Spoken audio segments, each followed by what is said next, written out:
मयैवैते निहता पूर्वमेव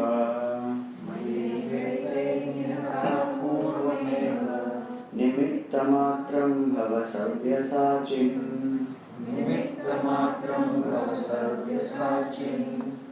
So it says tasmat tvam uttishta, hence you get up, O Arjun, yasho labhasva, you get the glory. Jitva shatrun, winning over your enemies, bhumsvarajyam samriddham, you enjoy the prosperity of your kingdom. Why? Maya vaite nihata purvameva. By me these people have already been killed. You only be an instrument. Nimitta matram bhava. Savya sachin means somebody who is ambidextrous. He can fight with both his hands equally efficiently. So, what is the truth here? That war has not even begun. But Bhagavan has already said that you are going to win. I have already killed these people. So there are different ways to understand this. One way to understand this is that it is just that he has been lifted to a subtler and higher level from where he can see what is going to happen. As a natural consequence of the law of karma, that if somebody has done a certain karma, they will get a result, and the result of the Kauravas is they will have to die. So from karmic standpoint, predetermination has no conflict from karmic standpoint. So it is not that if everything is destined, then what is the point of my free will? Everything is destined from the standpoint of totality. But the individual is still feeling the choice. And the choice that individual is making, based on the karma that individual has done in the past, a certain result is going to come to that person. One way to understand that is this. So that based on the karma, this has been predicted by Bhagavan, that they are going to die and you just be an instrument. Why are you worrying? Taking up the worship that you are going to kill all of them. Even if you are not there, somebody else will kill them. Because that's what they deserve, according to karma. So one aspect is through that, one can understand. So then do we really have any free will? We have to ask that question. So this free will concept it has different levels. So somebody who is very lazy, lethargic, is not able to put that effort, is just wasting away one's time and potential. To that person it is said, it's your life, come on, get up, do something, achieve, make a mark. You have the choice, you can change your life, you can waste your life, all that. Somebody who does that starts working hard. Then one says, look, there is limited free will that you have. So the example is given. So for the first level, the example given is of the boat in the river. So if the river is flowing at the speed of, let us say, 10 kilometers, the boat will go down at the speed of 10 kilometers. You say, no, you should not go down, you should go upstream, put that self-effort. So then if one has to go upstream, then one has to put at least an effort of 10 kilometers to remain stagnant. Then put extra effort, then one will go up. That's the first example, where the free will has to be put to go against one's own impulsiveness, laziness, lethargy, and get out of that state. When we get out of that state, we may feel that I can do anything, whatever I want should happen, but then that is not happening. Then the second level comes, where we say you have free will to do action, but you have no control over the result. So the example given there is, a cow is tied with a rope to a tree. How far the cow can go? Length of the rope. So it appears that the cow has freedom, but the cow doesn't have absolute freedom, it has limited freedom. So we have limited freedom. We can choose. The choice of thinking, faith, feeling, acting, accepting, these are all different levels of freedom that we have. Subtlest level of freedom we have is the freedom of faith. To have faith, not to have faith. And faith doesn't mean only in God. It is a source of security. So it can be in anything. Everybody has faith. Somebody in money, somebody in people, somebody in power, somebody in God, somebody in themselves, somebody in a guru, somebody in a scripture. That's the source of strength. And somebody has no faith in that sense. If somebody says, no, I don't have faith in God and all that. So they believe that they don't have faith. But that's their faith, they don't have faith. So there is nobody who has no faith. Freedom of faith is there. Freedom of thinking is there. My faith will also determine how to think. What do I think? Which is my direction of thinking? Freedom of feeling is there. How do I receive these emotions? How do I share the emotions? How do I give the emotions? Freedom of acting is there. And when the results come, accepting them equanimously, reacting, not accepting, rejecting, all those freedoms one has. So that limited freedom we have, but that limited freedom itself is quite vast. And it is influenced by the past karma. So it's not that God is sitting up there and controlling somebody's mind. Gurudev used to say, God has better things to do than write dirty lines on your forehead. He's not sitting there and writing tragedy after tragedy. He is given that freedom as a human being to ask, you evolve, live all, stay stagnant, do whatever. But control over the results we don't have.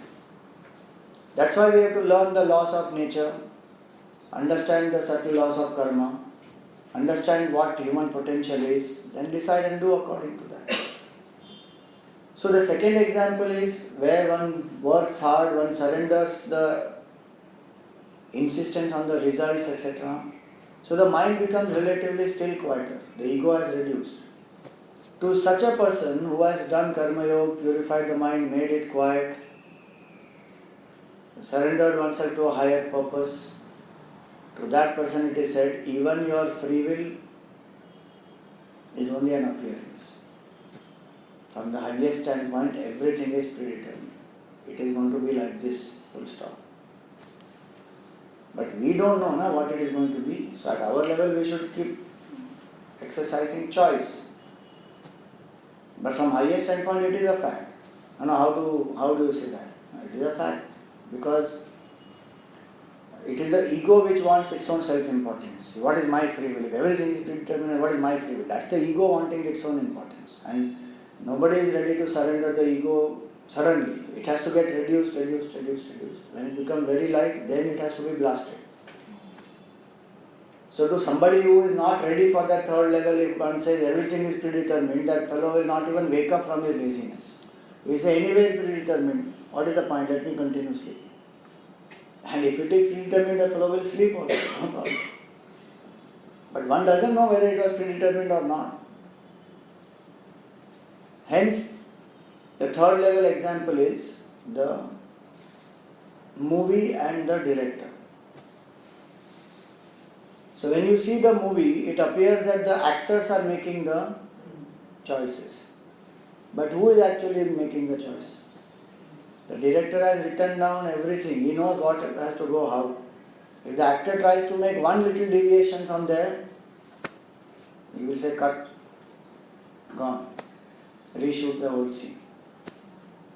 Whole script and everything is approved by the director. So there is one scheme going on in this world. No, but what do you mean then? That means that Bhagavan is writing all the tragedies also. So many people are dying, some Hitler was born, this fellow was born, that person is born, Osama is born, and they are killing so many people. Every director has violence or not in their movie. No, but that's so heartless. What we have to understand there is, from the predetermination standpoint, it is not that the limitation of example is that the director is separate, actors are separate, movie is separate. In this case, Bhagavan only has become all this. It is not that Bhagavan is sitting up there harmless and then he is hurting everybody. That's our limited thinking. It's like the waker only has become the whole dream world and the dream characters. Now any violence happening in the dream and any character dying in the dream, who is dying? It's the waker's mind only, which has become everything. Because many people say that, भगवान की ये सब लीला है उसमें हम पिस रहे हैं. अरे but you are Bhagavan, that's what Vedanta is telling you. You only are that Bhagavan, thinking of yourself as a jiva and then suffering. So predetermination standpoint is the highest standpoint. So many instances in the scriptures will tell us about predetermination. And the beauty here is that predetermination and karma go parallel. It's only up to us which track we want to follow. What we must do is we must follow that consistently. That's all. Suppose we live in that attitude that everything is predetermined. There will be no conflict in life. Because all my joys, sorrows, everything is predetermined. So it will be complete surrender in life. If I say no, it is all my purushartha, then also no conflict. Why? Because if I am facing something, it is a result of my own choice. God is not sitting up there and putting all this. So then with all dignity I should accept whatever result has come. It is my choice, I will accept it. No conflict in either of these cases. And they run parallel. That's why in this shloka you will see both are there. He says, I myself have killed all of them. That is predetermination. Where it is to make us realize that we are not the doers at all, we are only instruments. If somebody can't live at that level, then it is said, okay, you do your duty. Tasmatvam uttishta yasholapasva. You do your duty, you fight. That is your karma. So karma and predetermination, they both go hand in hand. Consistency we should have, that's all. They don't oppose each other. Law of karma and predetermination are not opposite to each other. Many people think they are opposite to each other. Karma means my free will. Predetermination means no free will. How? It's only two different levels of our understanding, and if we keep shifting between these two levels, when everything is going well, it is my karma. When any gadbad happens, then Bhagavan is sitting and doing all this gadbad. That inconsistency is what creates trouble. I'm able to appreciate the clarity of doing your duty when there is clarity. I think we get clouded by emotion. So whether that's love, anger, jealousy, whatever it is. So how do you... So that's your effort to pull yourself out of that. That's the self-effort which has to be put. Predetermination at no point should make me justify anything that is happening and not put self-effort. So the best way to live in life is when we experience choice, put self-effort. And after finishing that choice, know that that choice was also destined. Why you made that choice at that point in time? That was also destined. But while making the choice, I don't know what is destined to me. So now if my emotion is clouding me, at that point I have a choice. What is the choice? Put effort to maintain that clarity, not get swayed by your emotion. Or continue to get swayed and pay the consequence. Anyway, either of these two choices I have. Whichever choice I make, whatever result will come, we should know that that is predetermined. In my understanding right now, they will not coexist. If I am able to take responsibility, this is what I am choosing. I am choosing to act like this out of anger. Then I am taking responsibility for it. So then there is no question of predetermination. Just आपने कहा about predetermined or responsibility. So to me, there will be no clouding there. If I am taking responsibility, I am acting out of jealousy, I am acting out of anger. So even if your clouding is such that you are not able to identify at that point in time the choice and to take responsibility, there is no scope for change. Okay. it is not possible that somebody does not know that they are getting clouded. It is possible that one gets so heavily clouded that one just acts in that force of that impulse. But there will always be one part, whatever you call it, conscience or intellect or your inner voice or whatever that name you give it, which will even when you are doing it will tell you why are you getting swayed. Only issue is we are not having the strength there to hold on to that voice. Okay? That is one aspect there. Which is where the sadhana comes in. At that point I was not able to hold back. Later on is where I have to sit and reflect. And instead of feeling guilty that what a fool I am, I went through all this. If I am living in the karmic standpoint, I would say that no, I am going to put effort to ensure that next time this doesn't happen to me. What are the steps? 1, 2, 3, 4, 5. And if I am living at surrender standpoint, I would say that whatever happened, I surrender it to the Lord. What is my attachment because of which I am getting so impulsively disturbed? That attachment I need to surrender. Surrender it to the Lord. And have no guilt about whatever has happened. This is a very subtle point because it's not possible otherwise. Either one will be very guilty or one can swing to another extreme justifying everything ki this was bound to happen. To strike that balance where the surrender is there, self-effort is there, but there is no guilt. That is what this concept is about, and that's why it is better for us to use the aspect of self-effort in these kind of situations. Predetermination should be applied only to begin with in things which are good, where I am not disturbed. Because if I start with those, whatever success, goodness, happiness I get, I thank the Lord with gratitude and say it was all because of your grace, this was bound to happen. I am just an instrument while accepting the result. Then slowly predetermination can come in action, saying I am only an instrument while acting, let the best happen through me, for the family, for the country, for the company, whatever it is, whichever is the cause for which I am working. Then it can go to emotion, and then it can go to the sense of doership. So it can be applied in a graded way. To begin with, let us apply predetermination with the result, that whatever result is coming is determined. Because in spite of doing our best, we are not able to control. That's the result there. The emotion is overpowering. What will happen with that event? At that point in time, if even a little bit of this thought comes that let me surrender or let me put effort to get out of it, whichever one, you will not feed that impulse. And not feeding that impulse itself will cut out so many reactions which will come further. But if one says, at that point none of these thoughts come, doesn't matter. Accept that fact also.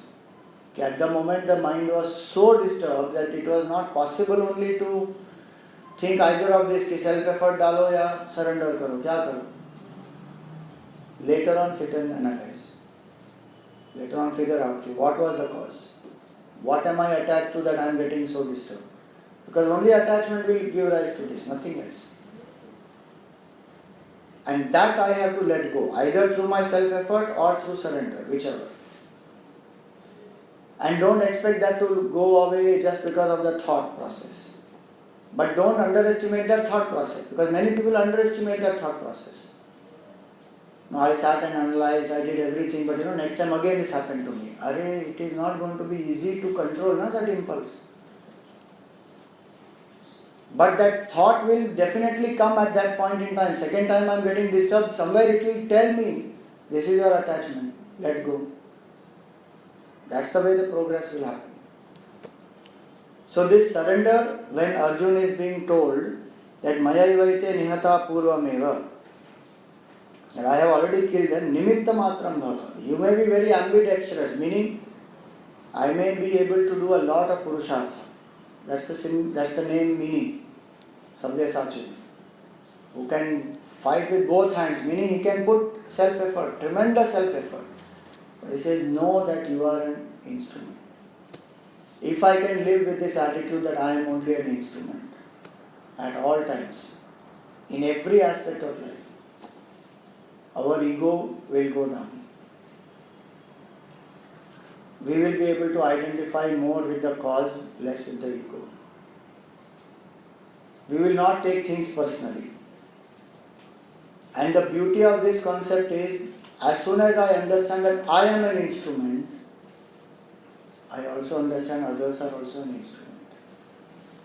It's not that I am an instrument and others are all doing whatever they want. No. That if somebody is being difficult in my life, that person also is an instrument of Bhagavan to communicate some learning to me. If somebody is being nice to me, again he is an instrument to that the Lord is loving me through that person. So this understanding of being an instrument will be very, very helpful for taking things more objectively, living in surrender and being able to give, to serve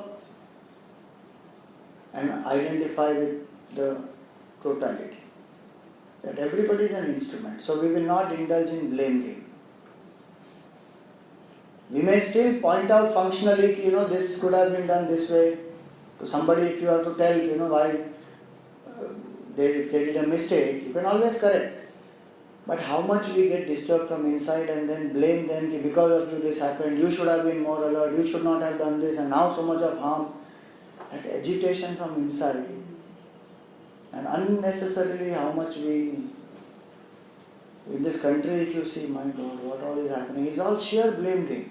Every fellow blames somebody else. And in that process, who is suffering? Common public is suffering, the country is suffering. Blaming constantly.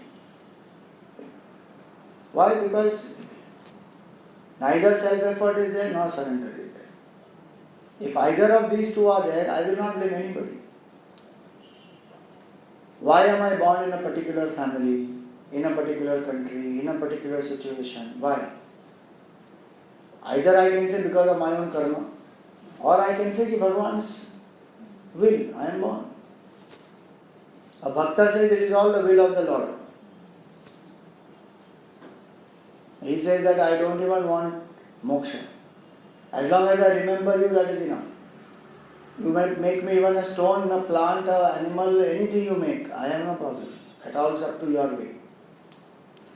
So surrender brings that, it appears as a contradiction, that surrender brings responsibility in one's life. We will not blame only other people. Because everyone is an instrument. Even if I get dengue, I will not feel bad. Why? That's the mosquito was an instrument.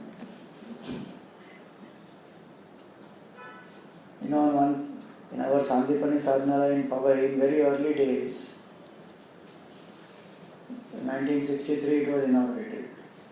So funds are not available, so the facilities are not so much, and brahmacharis are studying there. So one brahmachari came to Swami Chinmayananda and he said, mosquitoes, too many mosquitoes, can't sleep in the night, you're not able to concentrate and all that. And he was very disturbed when he came and told that. Gurudev fired him, he said, they are my tiny soldiers to keep you awake. Why have you come? You have come here to sleep or you have come here to become awake? Then he sent him away. After 1 week, 10 days, he did organize and some mosquito nets and all that came. But his point was, you live in surrender, no? Whatever your situation, learn to accept it and do your best in that. Why? What is the point of you complaining?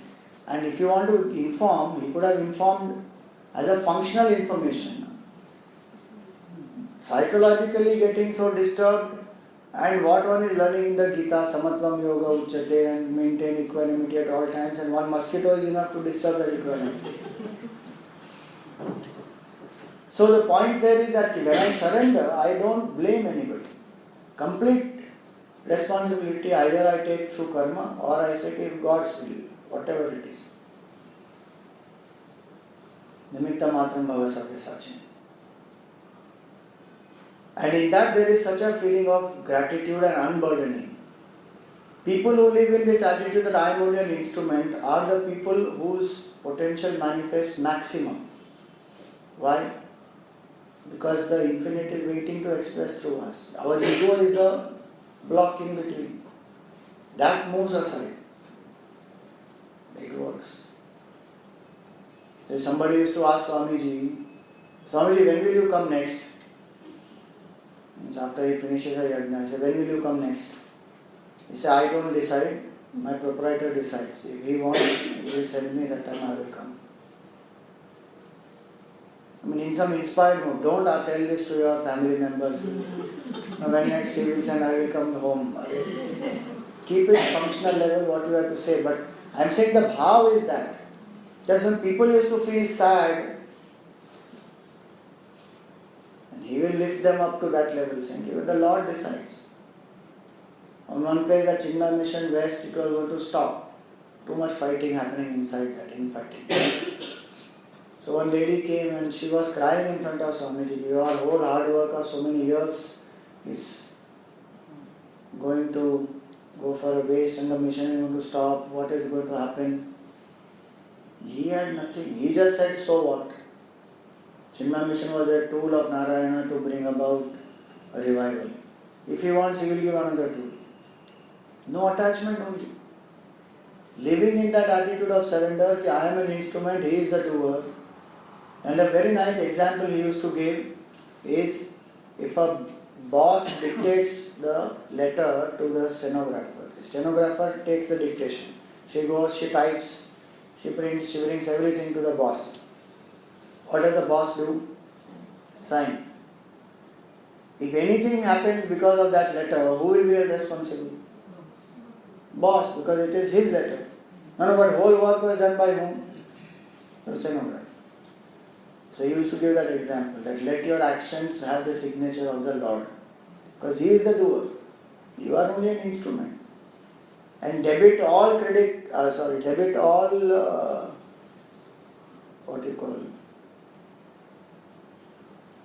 unfavorable circumstances and insults and disappointments and failures to him, and credit all the praise and success and everything also to him.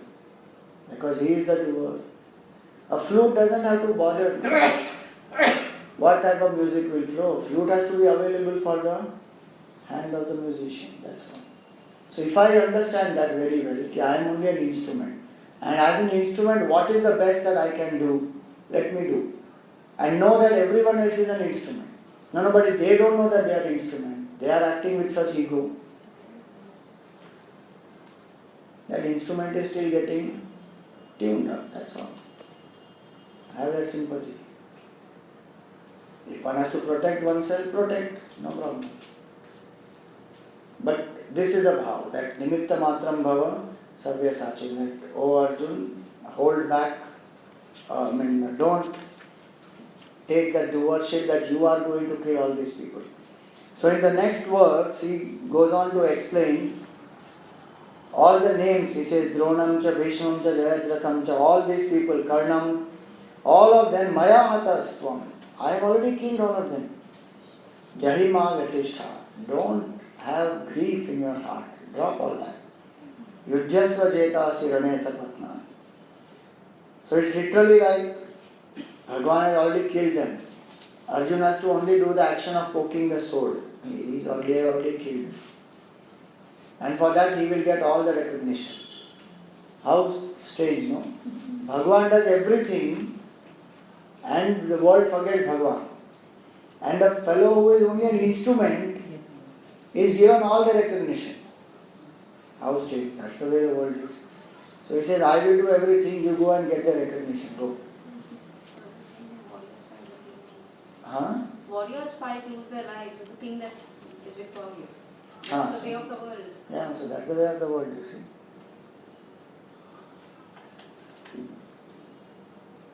So, having said all this, now he moves on.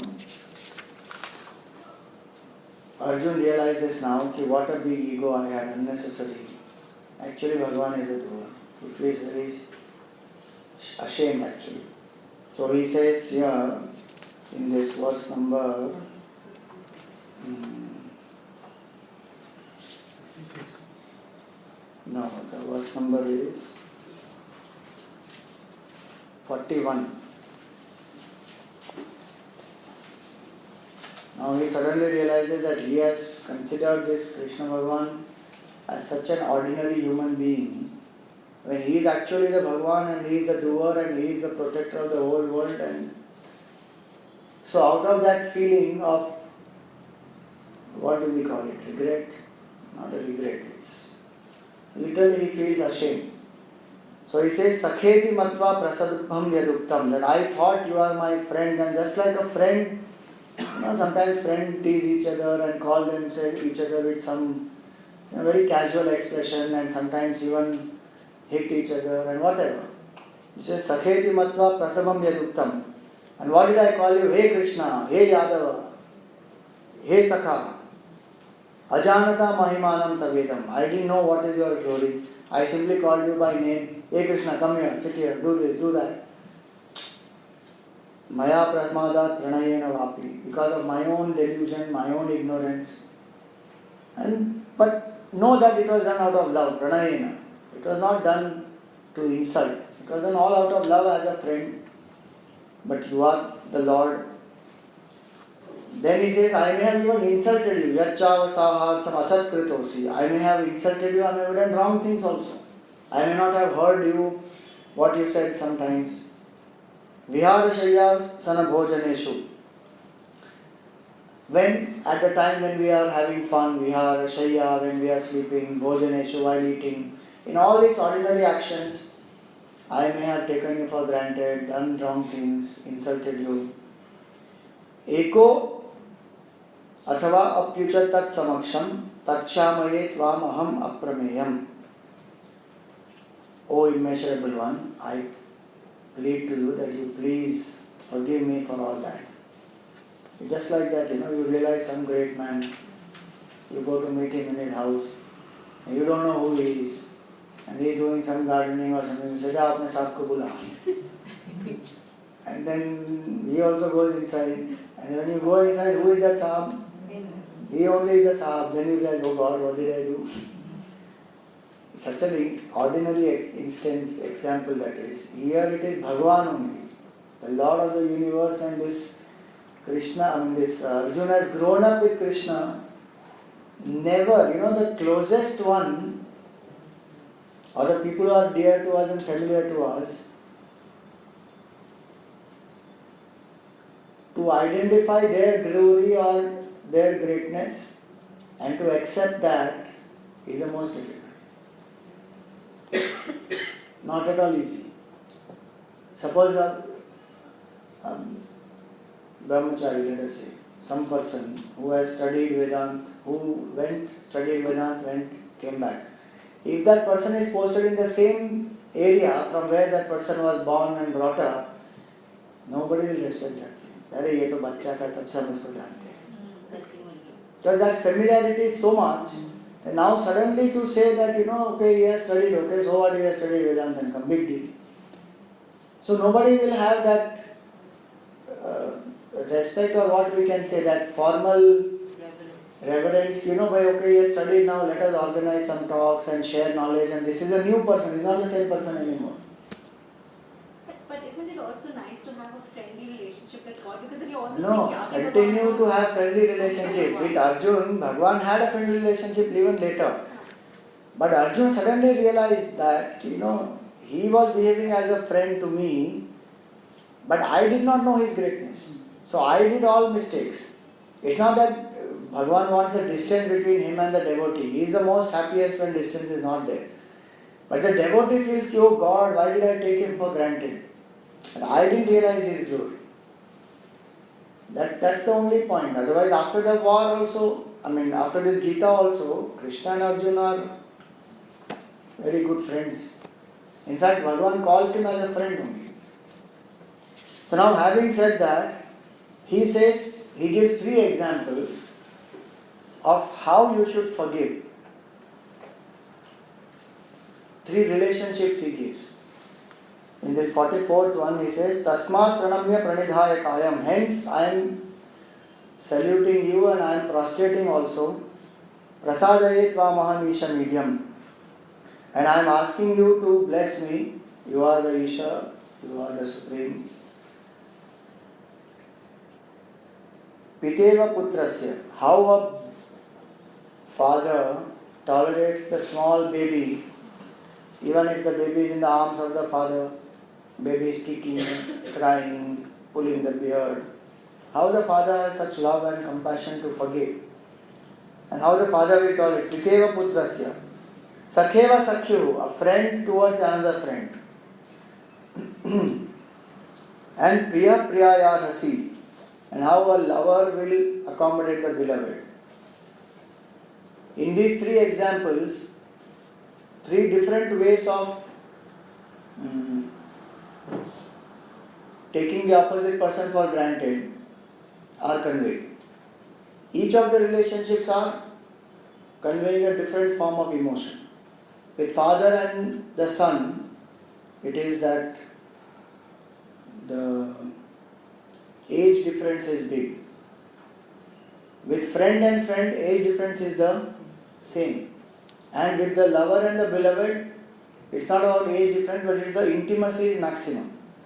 In any of these, it is possible that one has taken the other person for granted. He says how they tolerate in this relationship. In that way, you please tolerate. In another way, it is also that all the three are the relationship of Arjuna and Krishna. Bhagavan has called him as a Sakha. In this previous verse 43, if you see, Arjun calls Bhagavan as father. He says, you are the father of the whole world. Pitasi lokasya characharasya. And priya priyayarhasi. You are like a beloved. Meaning extremely dear to him. Arjun was so dear to Krishna Bhagavan that he became the charioteer of that Arjun. Bhagavan became the charioteer of Arjun. So, he says, considering all that, you please forgive me.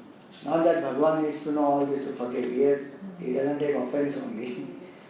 But the jiva feels like that because suddenly now you have realized that this was Bhagavan all the while. So now, having said this much, all this, he says to the Lord, okay, enough of this cosmic form. I asked for it and I have seen, but now you please come back to normal form because now this is very difficult to sustain. So 46th verse he says, Kiridyanam gadinam chakrahastam ichhamitvam drashtumaham tathaiva. You please come back to the fourfold, four hands form. This cosmic form is like too much to handle now. Tinaiva rupena chaturbhujena sahasrabaho bhava vishwamurti. From thousands of hands you come back to four hands. Become that Shankha Chakra Gada Padma. So Bhagavan says, okay. If devotee says Vishwarup to Vishwarup. If a devotee says fourfold to fourfold. If devotee says two form, two hands, two hands. Just look at that love of Bhagavan. Whatever the devotee says, Bhagavan says Tathastu. In vocabulary of Bhagavan and all the devatas, there is only one word. They don't have a dictionary at all. Only one word.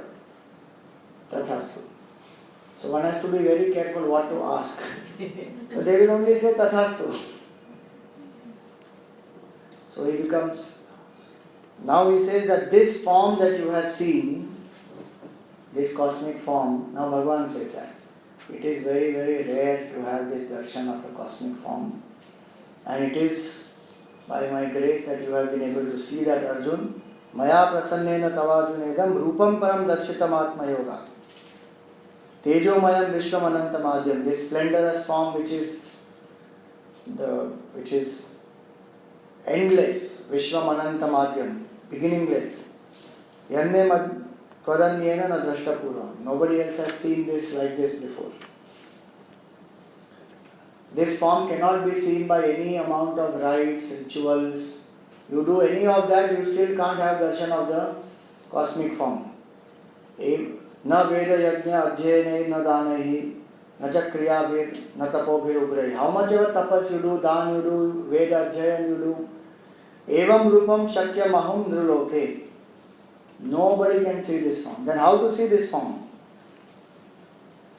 It will be only through devotion that one can see this form. Now, he says here, this last line here, in the 49th he says, Mate vyatha macha vimoda bhava drashtva rupam ghoram idran mamedam. Vyapeta bhi pritamana punastvam. With loving heart, again and again you can invoke, and if you lift yourself to that heights through that loving heart, you can keep seeing this form. But there is no action which will get you there. No amount of external activity will get this darshan. It's the purity of mind, it is the devotion in the heart. So now Bhagavan becomes that normal form, and then Arjuna is consoled. He says, thank God. Drishtvedam manusham rupam tava saumyam janardana. 51. He says, this form now I have seen, which is saumya, which is pleasing to the eye. This cosmic form was very terrifying. Idamim asmi samvrittaha sacheta prakritim gataha. Now my mind is at peace, and now I have come back to my normal senses. Earlier, time is shrinked, space is shrinked, he doesn't know direction, he has suddenly been lifted, past, present, future. One thinks that is very difficult to understand. Give a simple example. All of us know the speed of light. So, if I am saying that there is a star which is 5,000 light years away, what does that mean? That light takes 5,000 years from there to come here. Then I can recognize you there. But that star may have gone already, perished also. I am seeing that star. If I go on to that star and see on earth, I may actually be able to see Mahabharata. As though. Because it's 5,000 years behind. If I go still further, I am talking about distance, just a limited example. If I go still further, then what is now from that star 5,000 years Mahabharata is happening now. Still further, Mahabharata war will become future. That there will be a war like this which will happen. This is through distance. I am just giving you the analogy of how relative the time concept is. Here it is not like that. Here it is that his mind is lifted only to a higher level, where he can see past, present and future. That is super conscious vision, that mystic vision. A physical vision does not terrify. Spiritual vision also will not terrify, because the vision of oneness. Meditation, one becomes so silent, go beyond. But this cosmic vision will be very terrifying. Because suddenly one is seeing everything shrunk. No concept of time, no concept of space, nothing, and then everything is being seen in one shot. So anybody will get terrified. So Arjuna also got so terrified. We look at one stupid horror movie in the night and we don't get sleep in the night. Here he has seen what? Whole cosmic form. And then he says to Bhagavan, please come back to normal form. And Bhagavan comes back. He says, thank God. Now I am at peace. I have come back to my senses. So Bhagavan concludes this chapter where he says that this darshan that you have got is not possible even by great devatas and big siddhas and rishis and all that, and nothing, no Veda, no yajna, nothing will help. What will help? 54th verse. Bhaktya tu ananyaya shakyaha evam aham evam vidhorjuna. It's a very beautiful verse. You can see this by ananya bhakti, only by single pointed devotion to the Lord. And not only to see this, he gives 3 words: Jnatum, Drashtum, Praveshtum. 3 words. That you can, with your mystic vision, you can see this, you can know this through your understanding, and you can even enter this, meaning the essence which is the Lord's nature as consciousness, you can be one with that. So Arjun, don't think that you can only see this form. You can see this form, you can understand this form, and through complete surrender you can become one with this infinite reality who is appearing as all this cosmic form. This also at the moment what we are seeing all around us is Vishwarupa Bhagavan only. But what Arjuna saw was compressed in one, everything, a mystic vision. So now that 11th chapter, last verse, is the seed of the 12th chapter. And very nicely, Bhagavan gives 5 points here of who is the one who will be able to become one with that Lord. When he says Praveshtum, you can enter me and become one with me. What are the qualities required for somebody to be one with the Lord? This verse we will chant. Mat karma krit mat paramaha Mad bhakta sangha varjitaha Nirvaira sarva bhuteshu Yasamameti pandava. So 5 points which he says, which he will elaborate in 12 chapters. So I won't elaborate, but we just mention the 5 points. Mad karma krit, whoever does actions dedicated to me. Mad paramaha, who considers me as the supreme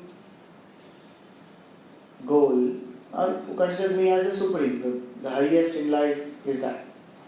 Mad karma krit, mad paramaha. Mad bhaktaha, who loves me very dearly. Sangha varjitaha, who has no attachments whatsoever. No attachment to situations, to people, to objects, to nothing. To body, no attachment. Sangha varjitaha. Nirvaira sarva bhuteshu, and one who has no enmity against anyone. Yaha, whoever that person be, saha mameti, that person will become one with me. So clearly it is said here, that one who has no enmity against anybody, sarva bhuteshu, no creature. This is the culture of Sanatana Dharma. This is why I was saying yesterday, these are the values on which the culture is based. So this is the culture which will survive. Any culture which is based on violence, on hatred, it may appear to be prospering, but it will get destroyed. It can't survive. Because the nature's rhythm is love, it's not hatred. So it says, Nirvaira sarva bhuteshu. And just look at people, how much they misunderstand. In the name of God only, how much killing happens. And Bhagavan said very clearly that no violence. You should not have enmity against any creature in the world. No creature in the world. I am sure other religions are also having these kind of passages, 100%. No religion will say go and kill. But maybe interpretations are not proper. For various vested interests, people do so many things. Even in our culture they have done violence, so much violence. How many animals were sacrificed? For no reason. If you know the Vedic culture, the animals in the Vedic times, the animals were toy animals which were offered into the fire, havan, to symbolize you are giving up your animalistic tendency. Actual animals were not there. They were toy animals. You see the whole description. Those are toy animals which you are supposed to put to be symbolic of offering the animalistic tendencies into the fire, which are within me, that I have to offer. And it's an external expression for me to understand that this animalistic tendency is burnt now when I see that animal. So goat is a symbol of ego. Buffalo is a symbol of tamoguna. Tiger, lion, these are symbols of rajoguna. These have to be given. And then some fellow wants to eat that kind of a meat and then he makes it from, the toy into a real one and then kill all of them and then distribute and say that by this that mother will get pleased and that Bhagavan will get pleased. All the selfishness of the human being. Because he wants to eat. Not that Veda is saying that. So, if one understands those aspects, that the real devotee is one who will love the whole creation, because all this is divine. Where is the question of killing anybody, hurting anybody, destroying anybody? Is not possible. It says Nirvaira Sarva Bhuteshu. Yah Samameti. Whoever that person is. It doesn't say a Hindu will reach me. It says whoever that person is who has these five. What are the five? One who dedicates action to me, considers me as supreme, loves me wholeheartedly, no attachment, no animosity and enmity against any creature. Whoever this person will be, that person will reach me. He never said, nor will he say again in 10 chapters or 12 chapter ahead. He does not say, if you go to temple you will reach me, if you break coconut you will reach me. Those are rituals which are required, essential for somebody following that path. But what does Bhagavan say? Who will reach him? Whoever has these subjective qualities. To develop these subjective qualities, there are symbolisms, rites, rituals, all that. And doing those definitely inculcates that bhav. So here we conclude the 11th chapter. Last Sankalpa Vakya we will take. Om Tat Saditi Srimad Bhagavad Gitasu Upanishatsu Brahma Vidyayam Yoga Shastre Shri Krishna Arjuna Samvade Vishwarupa Darshana Yogo Nama Ekadashodhyayah Sarvadharman Parityajya Mamekam Sharanam Vraja Aham Tva Sarva Papebhyah Mokshayishyami Ma Shuchah